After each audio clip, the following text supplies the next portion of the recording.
Good morning, everybody. Hi, this is Angela Tsukiji with the North State BIA. I'm the VP of Member Services. So that means I'm in charge of membership, information, events, and education. And that's one of the reasons why we're all here today, is to get some information and education in regards to multifamily Go Electric program that SMUD has. And today we have a special guest. His name is Sebastian Cohn. And Sebastian is manager of projects with the Association for Energy Affordability, which he has been with since 2015.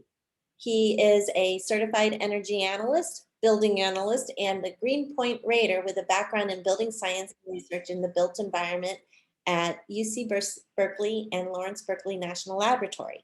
He has extensive experience in the building energy rebate field, having worked directly with over 100 multifamily properties to improve their systems through the Bay REN and low-income weatherization programs. In the SMUD multifamily program, he is a program implementer and the primary multifamily program advisor. We're very proud and honored to have Sebastian speak with our members today. And also, besides thank you, Sebastian, I would also like to thank all of you that are here in attendance today. Thank you for being a member and thank you for participating in today's program. Without all of you, I wouldn't be here. So thank you very much from us here at the North State BIA. With that, I'd like to go ahead and turn it over to you, Sebastian, because I know you have a lot of information and education to share with our members. Cool. Thanks, Angela. So since we've got a not huge group today, there's a decent number of you though. This is exciting. But anyways, since the group is reasonably limited, I have some sort of breaks built into the presentation I'm going to give for questions. But if you have something that you're dying to sort of get a little more clarification on and want to jump in or shoot something into the chat, I'll try to keep an eye on that. Just let me know. It's fine. I want this to be a fairly sort of conversational, comfortable type of space. So I am going to share my screen. Let's see, here we go. Great. So hopefully you all see that. Oh no, and my chat disappeared. Sorry, just get And this. I can monitor that as well if you can't see it. Awesome, thanks. I do see it now though. Great, okay. Cool, so yeah, like Angela said, I'm Sebastian. This is for SMUD's multifamily energy efficiency rebate program. We call it the Go Electric program, and I'll explain why in a moment. But so this is a program that is focused on providing energy efficiency and electrification for existing multifamily buildings. So one thing I did want to check on, I was looking through the list of people that were planning to join today, and it looks like there's a fair number of construction people and sort of new buildings or existing, I'm sure. And so I'm really curious to hear from you what you are interested in learning about and how this might apply to your work. So if you want to just shoot that into the chat, or I have my email if you want to send that to me, either way, I'm just really curious to hear that, and I can maybe try and sort of focus my talk as I go on those things if anything sort of pops up to me. So yeah, this is my, sorry, I should have switched over to here before. This is me, this is my email, scohn@aea.us.org. I work for Association for Energy Affordability. We sort of do this management of energy efficiency rebate programs specifically for multifamily properties for a bunch of different programs across California. We actually extend all the way over to New York, but our office in California is sort of its own thing. And so you may see our name around if you're working in the multifamily field. So how does the program work? So we designed this program with sort of the focus in mind to make it as simple and straightforward as possible. And so with that in mind, we made it so that we have one website that has pretty much all the information you could need. There's one process, so it's just one application for all of these different measures that you might be doing. You don't have to sort of jump around between different sites, different applications, et cetera, to do a bunch of different things. And then you have one point of contact. For 95% of the program, once you get through sort of like the very initial stages, then you will be talking to one person, which is the MPA, the multifamily program advisor that you have, and they'll help you with, or you, the building owner, whoever we're working with. We work with both the contractors and the owners as needed for the individual project, with, you know, scoping and figuring out equipment and some designing as needed. I know some properties that's more of something like the contractors may be totally on top of that. For some properties, they really rely on us. It's really, you know, project dependent, but we do all of that. And then we also are working outside of the just general energy efficiency group. We're working with SMUD's electric vehicle charging team. And so one thing you'll see as we go through this presentation, whenever we get to EV charging, first of all, that's not my sort of like field of expertise. I know a little bit, I'm sort of able to kind of make my way through, but we have people that are really, really in the know on an EV that I bring in anytime that is something that comes up. Secondly, SMUD just in the last week, the last few days, changed up their EV charging rebate system. And so now we have level 1 EV charging available as a rebate also, and also the rebate amounts have changed if you were at all familiar with what they had before. So I'll get into that a little bit, but just so you know, it is as of yesterday on the website, and I will point you toward that when we get there. So this last bullet is a little off. Okay, yeah, and I will dig into how EV charging is provided a little bit. I'll also provide some contacts if you want to help with that. Let's see, are there issues with multifamily all electric when going over 3 stories? Wow, questions already coming in.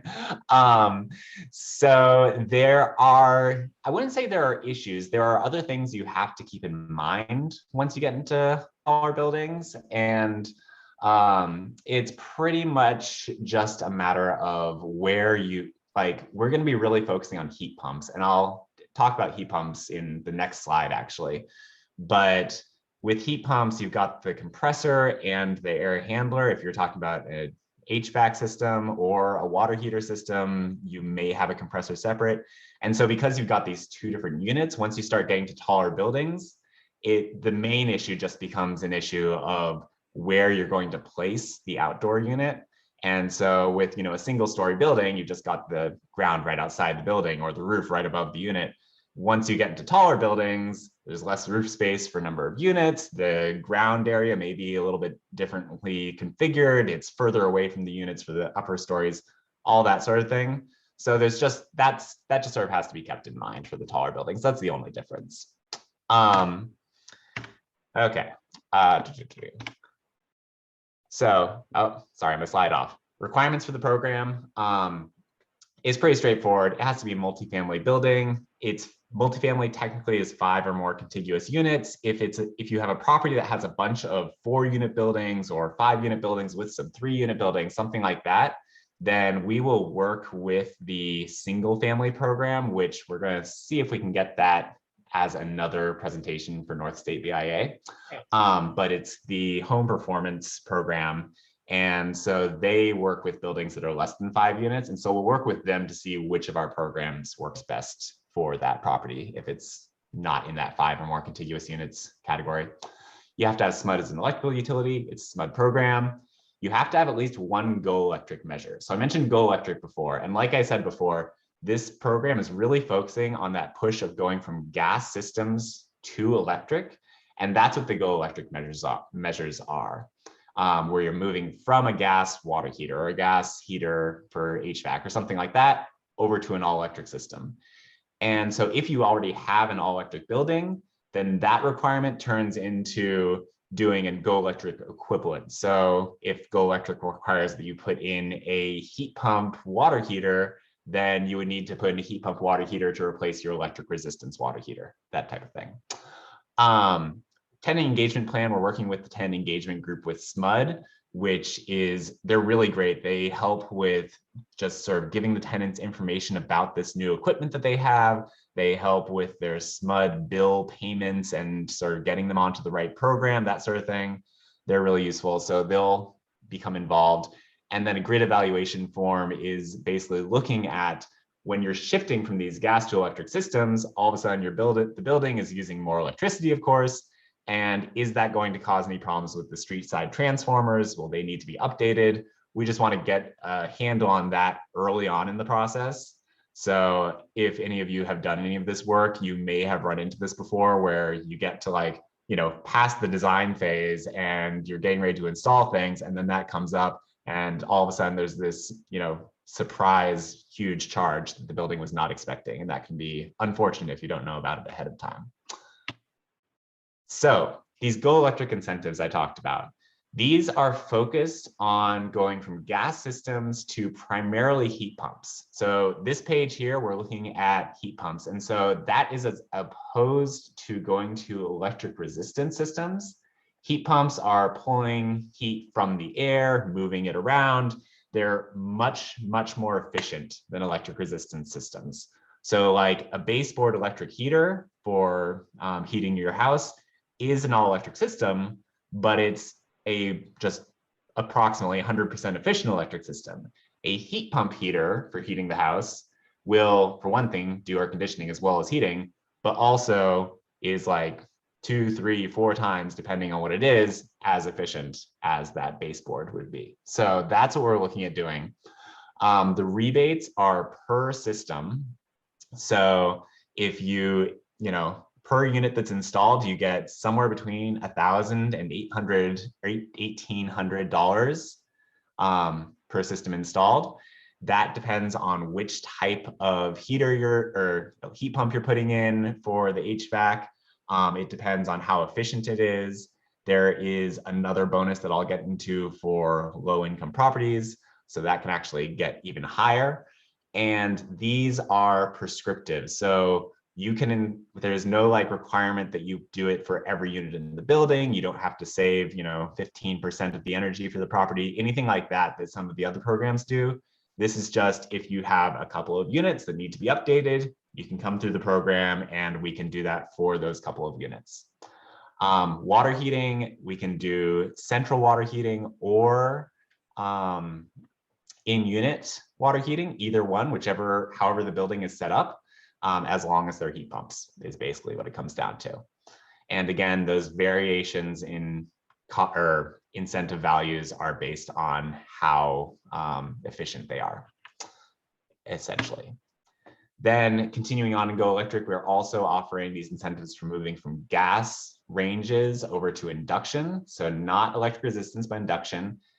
That one is, there's a little bit of an efficiency bump just because there's less wasted heat, but more importantly, it's a much safer type of cooktop, as well as safer in terms of just less fire danger, but also less, it's more health, the air quality benefits there are great between gas and induction.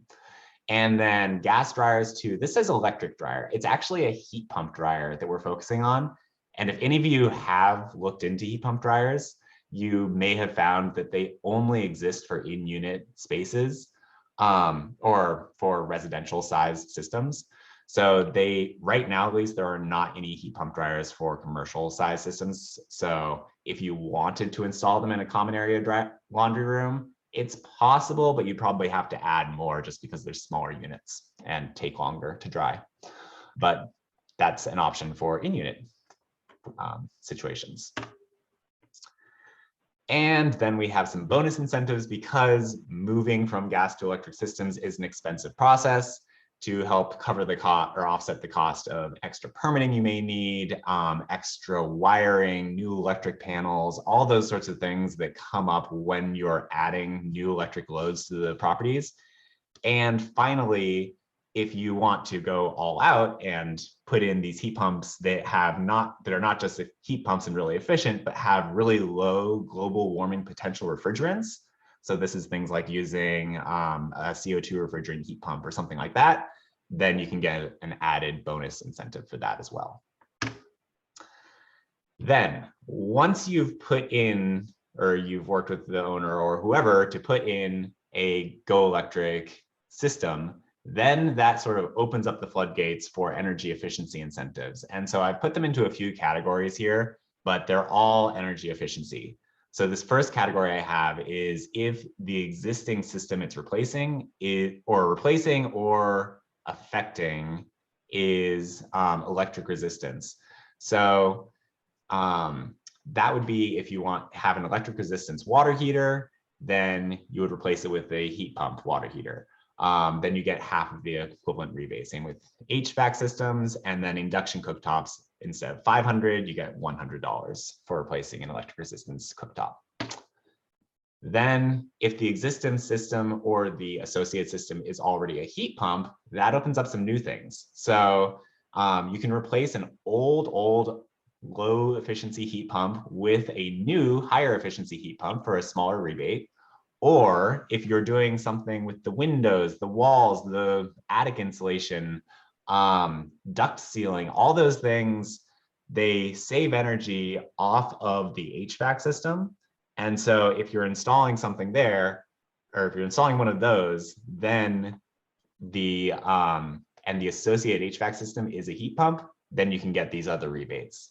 And same with the laundry washers if the water heater for the laundry room is a heat pump. And I'm actually noticing that there is not on here, but it is offered variable speed hot water recirculation pumps. That's another option if the hot water heater is a heat pump. Same thing. And then finally, the last one that I have is variable speed pool pumps. If the pool is heated, the heater needs to be a heat pump, which is honestly for pools, that is a great option. And pool heaters going to heat pumps, that applies to like from a gas to a heat pump, same rebate as our other water heating heat pump rebates. But if it's not heated, variable speed pool pumps on their own are an option we offer. And then common area LED lighting. So this is not for in-unit, but for common area, this is the one measure that's not prescriptive. So this is actually based on calculated savings. And it's 15 cents per kilowatt hour per year reduced. We do the calculation for how much energy is probably saved and apply that incentive. Okay, then let's see. I think that I have a question bit coming up soon, so I'll get to that question once I do.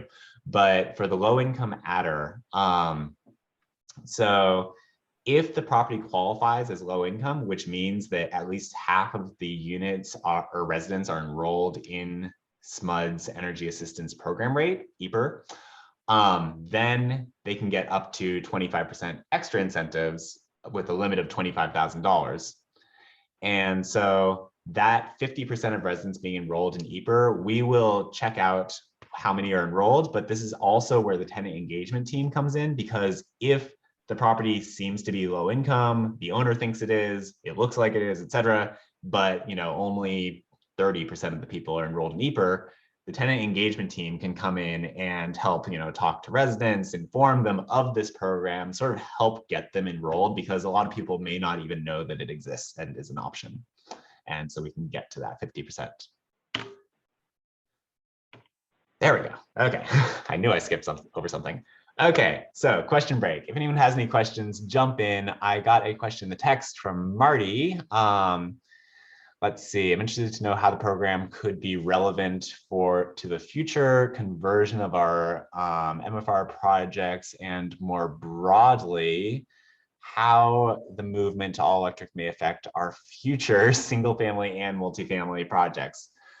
Okay, ooh, that's a deep question. Okay. So future conversion of projects, basically going from gas to electric is super beneficial for California as a whole in our quest to reach net zero in the built environment. And so that's why these incentives exist essentially. And so, but making those conversions, it's not as simple as just, the next piece of equipment you buy is electric instead of gas, because you do need the electrical lines, you need to have the panel capacity, you need to have the street capacity to get the energy to the building. All these things cost extra money. And so programs like this make that possible for a lot of properties, there just isn't the funding to cover those extra costs. And even if there is the funding, there isn't the incentive to do that when it costs, duplicates of what it may cost to just put in a new gas system. And so that's the goal of this program, is to make that possible. For future single family and multifamily projects, I would say that programs like this make it so that doing this kind of work, putting in heat pump systems, becomes more of the norm and becomes more standard. I've talked to building owners who don't know that heat pumps exist. I tell them that there's a piece of equipment that they can put in that will provide both heating and cooling, and it blows their mind. Things like that, it becomes more of just a standard. In a lot of other countries, if you go to Europe and other places, you'll see that mini splits, or I think like Korea is a great example, you'll see that mini splits, ductless mini splits, that is the standard way to heat and cool a space. It is like by far the most common system that's installed in new construction and in existing construction for years. And whereas here in California, here in the United States, it's sort of this new technology that people don't really trust. They don't really know what's going on. And making this possible, making it financially feasible, makes it more standard and just is hugely beneficial to our state, our country, our world, global climate change, all that type of stuff. It all comes back to just being able to reduce energy use. We're moving towards a more renewable energy focused energy production setup. And so everything that's electric, as that sort of energy production moves towards renewables, becomes closer and closer to net zero. So that's really the whole goal here. Okay. Sebastian, there were a couple other questions that are in the chat that I believe you haven't been able to. Oh, thank you. One from Lucas with Infinity Energy. Are you helping SMUD customers with the SOMAH program? So SOMA AEA does work with SOMA, or we do the SOMA program. That is, for anyone who's not familiar, a low income focused solar program to help get solar PV on buildings. And so, yeah, so we do this SOMA program. In order to participate, a customer does need to have a regulatory agreement. It needs to be a low income property. One thing to be aware of for anyone who's less familiar with SMUD and the multifamily and solar sort of scene is that SMUD currently does not allow or does not have a system in place to make my God, I'm blanking on the term. But anyways, to make it so that you can install a solar system, have it plugged into one meter, and then virtually distribute the benefits across the entire property to multiple units. Right now, each solar system has to be plugged into the meter for each individual unit that is it's affecting. And so that makes it a little more difficult depending on the property. Some properties that's easy enough. Other properties that makes it basically a non-starter. But yeah, so you just sort of have to be aware of that coming in. But yeah, we definitely are working with SOMA. So happy to help out there. Right. And then one more thing, I believe you might be addressing this next question next. It's from Tim Denham at Wood Rogers, and he's interested in how EV charging is provided in surface parking areas and or garage parking. Yep. I don't know if I'll be able to get into the really down and dirty details of that, just based on time and the fact that EV charging is not my personal forte, but I'll give the basic overview of our EV charging benefits, and then reach out to me and I can either look up what specific questions you have or put you in touch with the people. We have multiple people on our team who are really, really like into the weeds on EV charging and will be able to help. Okay, so like I said, EV charging. This first slide, so we are working with Cali VIP. That is a California program for electric vehicle charging. We're working with them, and also SMUD has its own EV charging incentives. So depending on which one is better for the customer, then we can bring you through either program. Up until this week, Cali EVIP was typically better for providing residential charging. Now it's much closer. So for Cali VIP, you can get up to $6,500 per handle. That's including an extra bonus for being in a disadvantaged community. And it also takes into account things like having to do trenching, but it does require that you have a networked charger, and they have like specific models that you have to use. So there's sort of some trade-offs or benefits depending on what you're looking for. So that's Cali VIP. There's a lot of kind of paperwork that goes along with it, but we will help get you through that process. At the same time, SMUD has their own EV charging program. And like I said, they just changed it. So now some of this information is not correct. The fleet, I believe, is still the same. So if the property wants to have a fleet vehicle, an actual vehicle that you're purchasing that is electric, then they can help offset that cost. The commercial charging has changed. It is now both level 1 and level 2.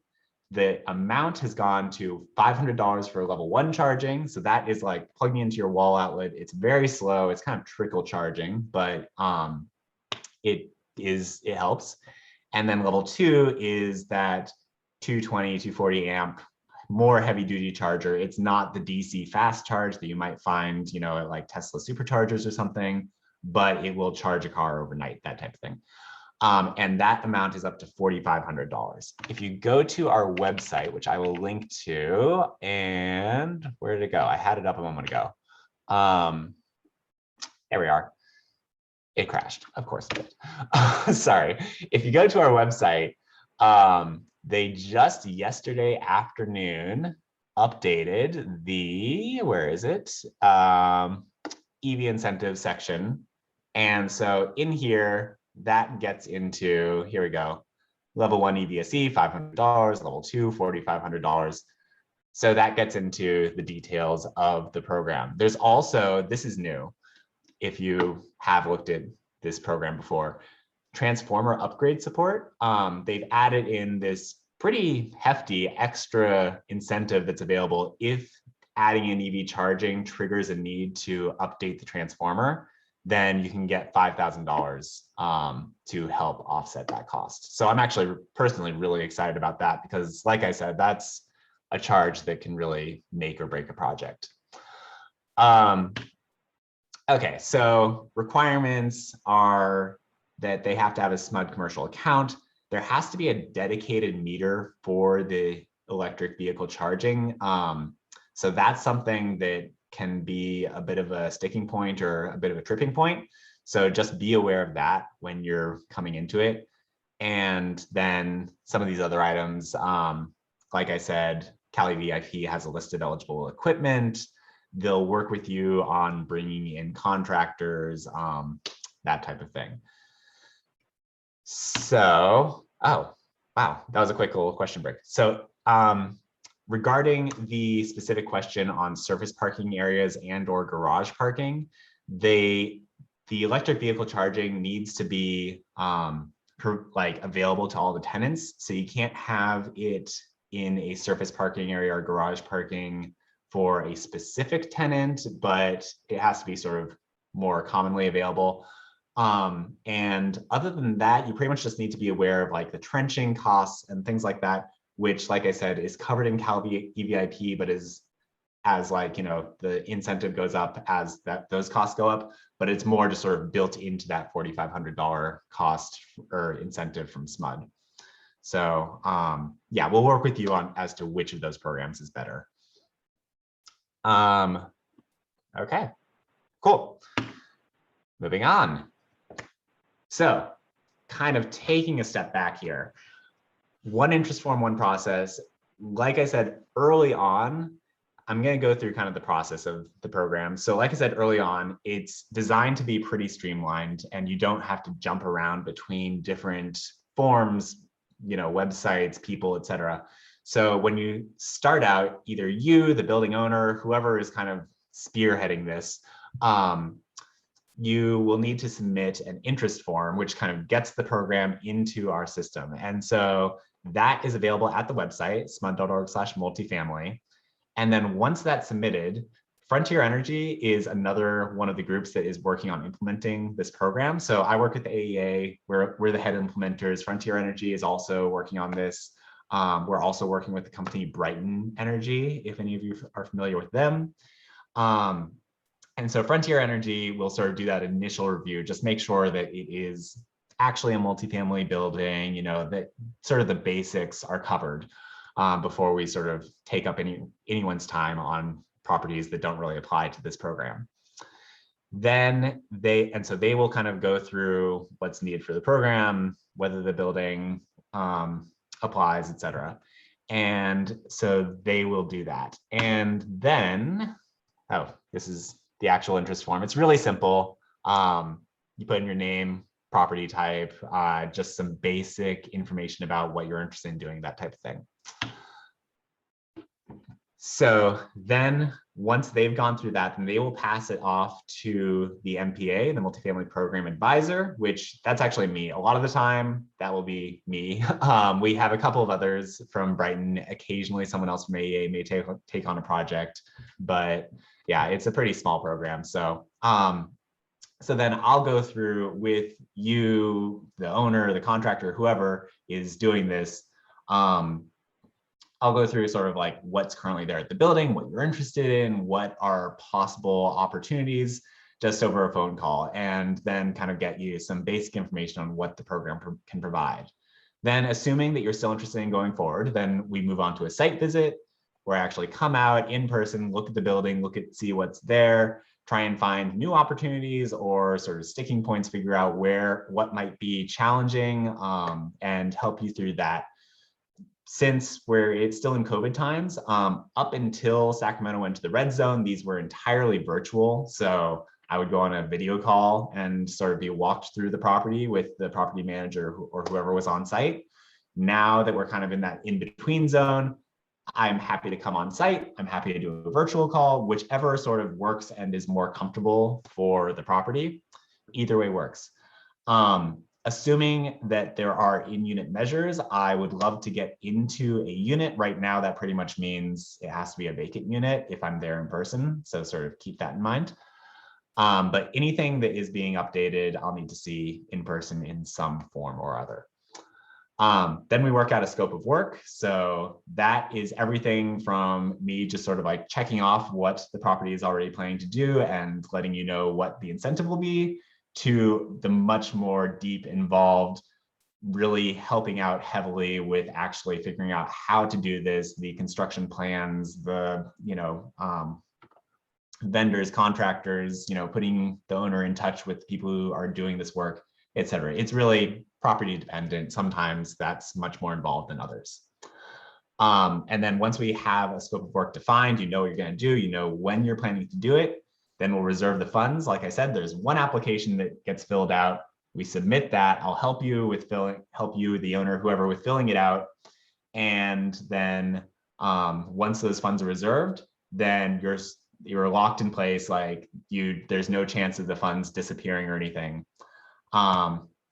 The construction happens. There is not a specific timeline that this needs to happen in, but we will be keeping an eye on it and making sure that it's sort of continuing to move on. We don't want things to just sort of like flounder. And then the closeout process happens. There's another sort of application or form to fill out to say that, like, yes, this project is completed. I do another site visit to make sure that things are installed as expected and the correct equipment is installed. If plans changed and different equipment was installed than was originally scheduled when we reserved the funds, then we'll just adjust the incentive as needed to sort of account for that. And then that's it. It gets submitted to SMUD. This is also where the tenant engagement team really gets heavily involved, because they'll come in and actually, I think I have an entire tenant engagement slide. I'll get to that later.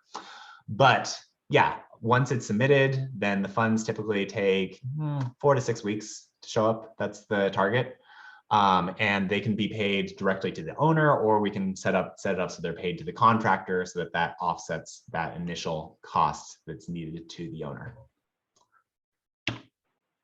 All right, so this is kind of getting into the weeds, but in terms of required documentation, we obviously do require some documentation.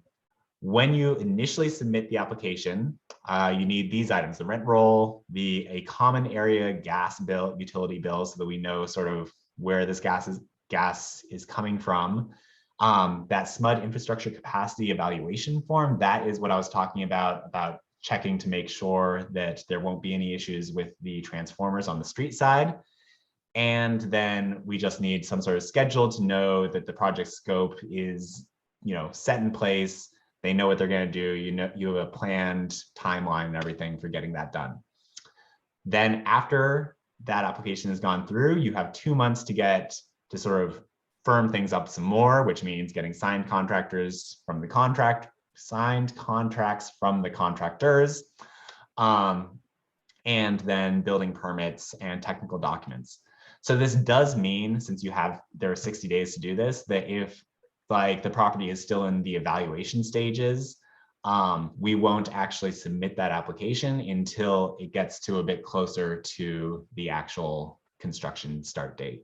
Like, I'm working with a project right now where they won't be starting construction until this fall sometime. The property is actually not even 100% purchased. So the actual application, we might sort of submit it, but say put it on hold until we get a little closer to that date. And we can work with you as needed there. And then finally, when the project is finished, we'll need invoices, a memo of completion from the TA. So I'll put together a report to sort of send your way to show that everything was completed correctly. And those building department sign-offs, which go along with the permits. And then sometimes there's measure-specific documentation. So this is things like if you install a variable speed pump, we'll want documentation that it was actually programmed correctly, that type of thing. Yeah, okay. I'm almost done. I'm getting to the end. Any other questions? I'm not seeing anything in the chat, so I assume we're good. Okay. Ooh. Tenant engagement. So I mentioned this before, but they're a great team. They help work with the property to let the tenants know about what was installed. They let them know about SMUD and how the billing works. They can answer any questions on what is this part of my bill that I don't understand, get them enrolled in EPR like I discussed, that type of thing. They can do digital delivery. They can do in-person events once COVID is less of an issue. They're pretty flexible in that way. So we'll bring them on into the sort of fold, and they will be in touch with the property to sort of make this process as smooth as possible. Finally, what happens on your end next if you do have a property that is interested in this? Start out the application. That means submitting the interest form. So you, the owner, the contractor, whoever it is, get that interest form submitted so we have the property in our system. You can talk to the SMUD strategic account advisor, the SAA, if your property has one. And then it's a little hard to read, I'm actually realizing, but multifamily support at frontierenergy.com. That is sort of our first level hotline. You can reach out to them if you have any general program questions. You can also email me. I'll have my email on the next, I think, slide, the final slide. I'm happy to answer any questions offline as well. Otherwise, if you're just sort of listening in on this and you're not directly involved with a specific property, share out the information about this program. We are looking for more properties. We would love to help out, get things moving, get money out there to make this stuff work. Just share it out. And then, and just feel free to reach out to us if you have questions about the exact type of equipment that we're talking about being installed. If you have questions about heat pumps, inductive cooking, all that type of thing, we will help sort of get you up to speed on what is required for those. Here are, and yeah, that's it. So thank you all for listening. These are some links to the website, email address for the program overall, my email address down at the bottom. And I would love to hear from you and hope that you learned something here. Thank you so very much, Sebastian. Truly appreciate you sharing your time and your expertise. And as I mentioned before, Sebastian has provided the PowerPoint to me to share with all of you. And so I will follow up with that along with the link to this recording, so you will have it for your future reference. And also Sebastian's contact information as well. So I think that covers everything. And since there's no final questions, we can go ahead and call this a wrap. Thank you very, very much, Sebastian. We appreciate you. And hopefully we'll be seeing you again for future programming. And also I'll get back to everyone that is registered for this event on if we're able to do a program on all electric for single family homes. So we're working on that. Awesome. Great. Perfect. Thanks so Thank much. you, guys. Thank you. Thank you. Have a great day, everybody. Thank you, Sebastian. Thanks. Bye, everyone.